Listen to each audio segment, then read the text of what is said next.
Hi everyone. Hello cities, it's Miss Malu reading from Malu Spiritual Place, and I want to share with you my experience, my first experience meeting an angel, and this angel it was the amazing Archangel Michael. He was my first angel ever, and I think that it was one of my first you can say like a paranormal really experience.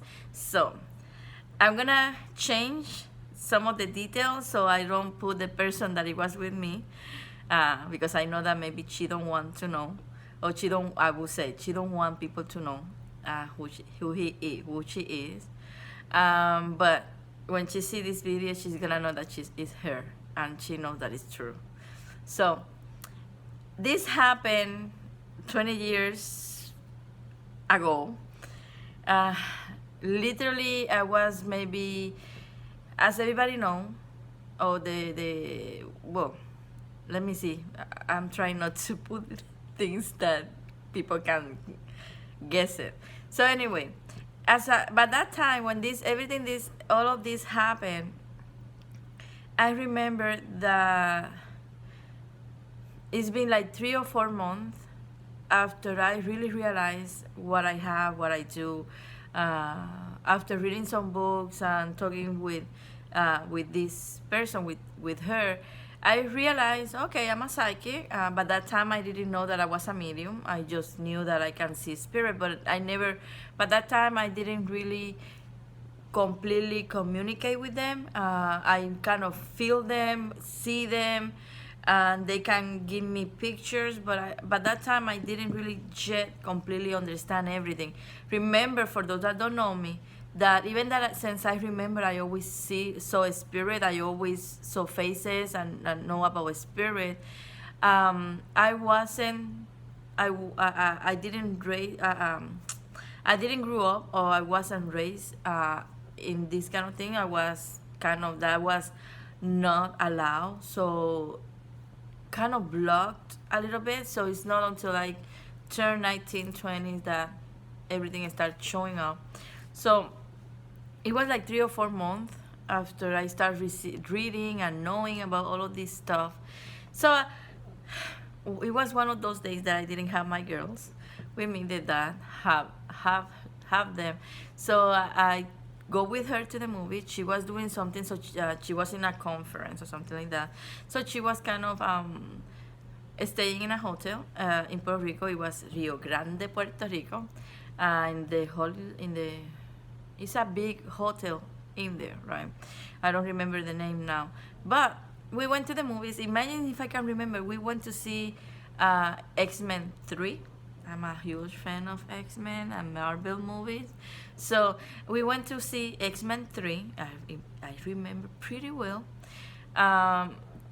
We went out, and I remember telling her they don't want us to get to the room. I don't know how I knew it. I just tell her. I remember telling her they don't want us to get to the room. So she looked at me like, you're crazy. So we went to her car. We drive to the hotel, and even that it was empty, the parking lot, or almost empty. We took almost like an hour to find a parking or something like that. Finally, we and believe me, with her that is weird, because the parking lot can be full, and she always find a parking. Like, she's really good with that. So we finally get a parking, or find a parking. We get out of the car. We enter to the hotel. Everything was good. We went to the elevator, and when we get to her floor, that woman just fell. Like, she had to hold herself into the door. So she was like holding the door so they don't close, but she wasn't able to move. Okay, like, she was like, she called me by my real name, but Malu, I can't move. I don't know what is going on with me. I cannot feel my legs. And I was like, what? No. Are you sure? And she looked at me like, I'm telling you the truth. I cannot move. I cannot feel my legs. So I remember that she started kind of crying because it kind of hurting her in some kind of way. I was like, oh my god, oh my god. And immediately by instinct, I remember that I took her purse, I took her out of the elevator and put her in a wall so she can stay up, kind of holding towards the wall and stuff like that. So I take the purse, I take the key of the room, I open the key. I remember that something told me, find cups of water. And I take two, I open the sliding door that she have in her room. I put one cup in there. We didn't have another one, so I kind of improvised with something else that it was in the room. I don't remember. I put it in the other door that it was the entrance. And in all of this, I don't know what I was doing. I don't know what it was going on. So I went to her. She was almost in the floor. I have to put her, like, kind of like, hey, let's go, take the hand. And she was kind of holding into my body. All of her body was kind of like, I have all of her weight. So I was like, oh. Because she wasn't able, like, and every time that we get close to the room, it was more heavy, like something. She told me that it was something like putting her down, like dragging her out. So I was like, okay. So we get to the room. I open the door, kind of throw her in the bed. So imagine that this is the bed, so the body kind of like get like this. So the bed is in this way, so the body is like this. So, and I put myself into the back of her. So she's in her belly. So I'm looking her back and stuff like that. So I was kind of watching everything, like she was down there and stuff like that. And I remember that she was really, really, really, really, really, really crying, and it was difficult for me to kind of seeing her crying that way, because she's not a typical person. She don't like to cry and stuff like that.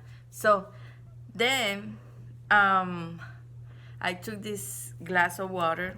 I remember that I say like a prayer. I start kind of putting that water in top of her, like in the back of her, saying this prayer.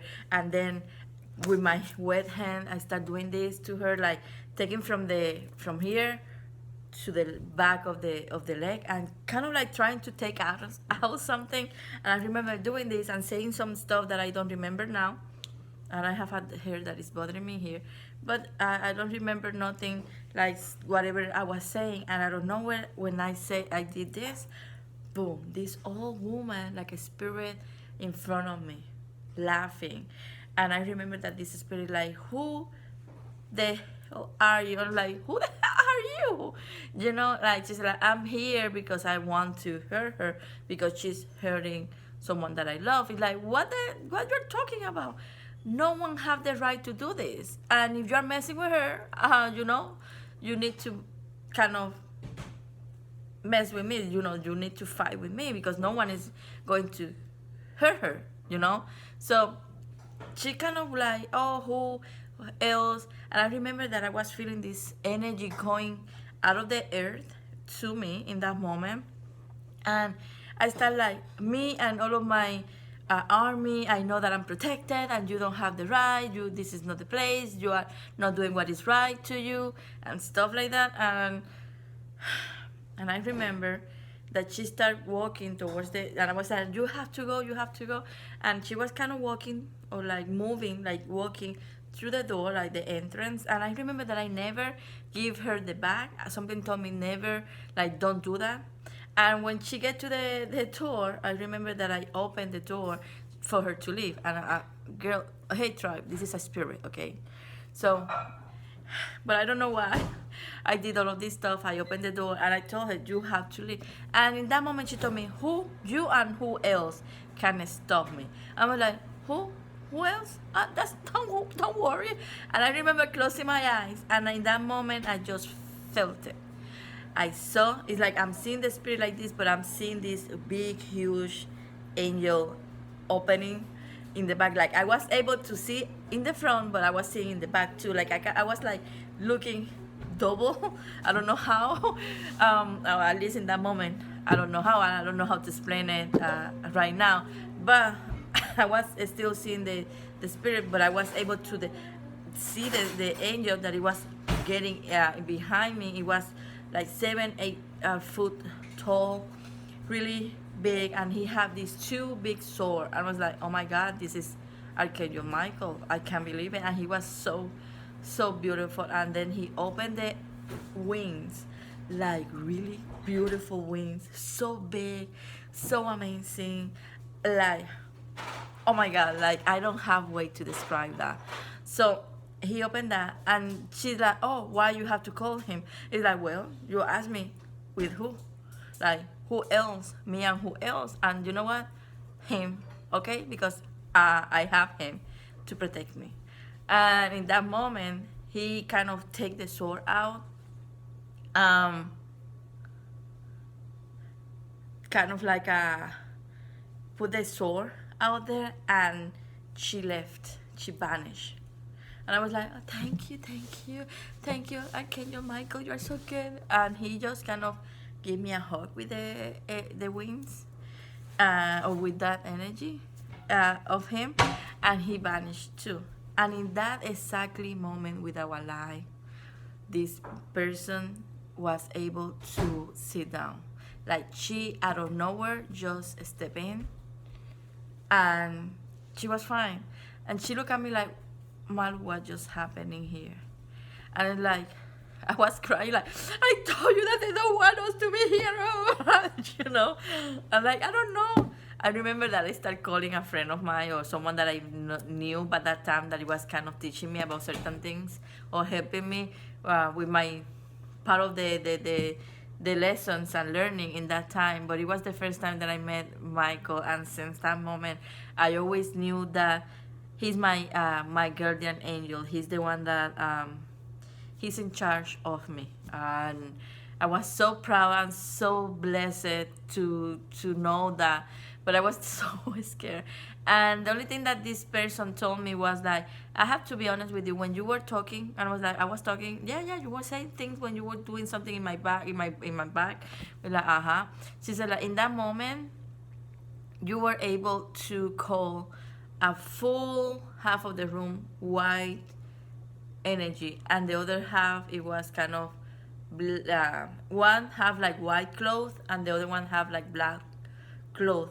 But she told me, but I can tell you this, I never felt scared. Like both of those things that you were able to call, I don't know how, they were protecting you and they were really helping you. Neither of them were bad. Neither of them was negative. And in that moment I learned, and that was one of my first lessons as well, that the spirit, not because you see them black, not because they have black clothes with them or black robe, that means that they're bad or evil or the devil. No, that doesn't mean that they're bad. It's just like they're choosing to use black as a protection, because they're protecting other things or in some kind of other way. So, but it was really, really amazing when that happened. I was like literally surprised about that going on. I can tell you. After that, I don't think that I was able to have something like that happening to me, but that was my first experience meeting an angel, an archangel, not the less, and that was my first experience having that kind of experience. Is when I learned that it's a good and a bad over there, and when you really believe that you are protected, when you really believe that what you believe, what you are, when you really are connecting with your higher self, with your true self, when you are letting these lessons to come to you, knowing always that you are protected with any angel, with your loved ones, with the spirits and the universe, nothing can happen to you, really nothing. I remember that from that moment on, I've been going through a lot of things, more evil things than that woman, but never, never, never scratch. They never scratch my soul or my energy, because I'm always, always, always act and do and believe that nothing can turn me down. Because I'm protected, because I have the spirits around me, and because I know that I'm doing the right thing. I know that my energy, my true self, my higher self, it is doing the right thing, it's doing good things, it's been helping. And kind of like, when you put out there love and good intention, what you get back is triple that. So in that moment, I understand that that was one of my first lessons in this field, and I was happy. And now, even that it was kind of like kind of thing, I'm glad that I had to go through that. And I can tell you, this person, this woman, I love her dearly, but I can tell you that I have to go through the worst and most biggest experiences. Like, she made me grow in this field. Like, she made me, not because she wanted, it's like things happen in a way, and I think that it had to be that way because they want me to really go through that. They know that it had to be through her, because if not, I would never. Maybe it could take years for me to learn about these things. So, but I can tell you, in 1 year, thanks to her, I was able to grow from here to here. I'm telling you, I had to push myself a lot just to be able to be there for her when she needed. But it was amazing. I can tell you that it was really, really amazing, and I'm grateful that the spirit always teach me, or always show me the way. I always believe in them, always trust them, and I always allow them to guide me, and I never doubt any single word that they said. And thanks to that trust, that belief that I have, I can say that thanks to that, I'm in the place that I am now. So thank you to the spirit world, to Archangel Michael, that first time that I saw him, and for everything that he's been doing to me. Mwah. I love him so much. And thank you to each one of you to keep listening these crazy stories and being here. Thank you. Mwah. Bye bye.